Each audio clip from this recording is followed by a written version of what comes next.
Friends, সবাইকে good afternoon. যারা বাড়িতে থাকো তারা নিশ্চয়ই এখন সবাই রান্নাঘরে আছো, রান্না বান্না করছো। আমি সকাল থেকে ভাবছি যে কী রান্না হবে।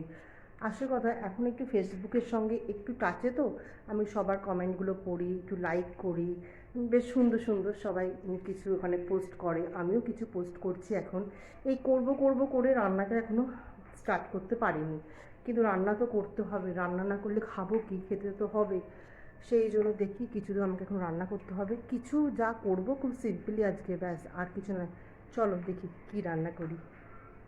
দেখো, আজকে আমি খুব সিম্পল রান্না করছি। আমি মাংসের ঝোল করেছি, চিকেনের করেছি। আমার ছেলে চিকেন খেতে খুব পছন্দ করে, সেই জন্য ভাবলাম যদি খালি আমি চিকেনটাই করি তাহলে ও আজকে খেয়ে নেবে আর কোনো ঝামেলা করবে না। তাই আমি দেখো এত দেরি করে রান্না করতে গিয়েও ওই একটাই জিনিস আমি রান্না করেছি, সেই জন্য আমার আর কোনো ঝামেলা নেই। দেখো, মনে হচ্ছে মোটামুটি খেতে হবে। এবার ছেলে খেয়ে বলুক যে কিরাম হয়েছে। আমার রান্না কমপ্লিট হয়ে গেছে। আমার ছেলে চিকেনের লেগ পিসটা খেতে খুব পছন্দ করে, সেই জন্য স্পেশালি ওকে সবসময় আমি লেগ পিসটা দিই।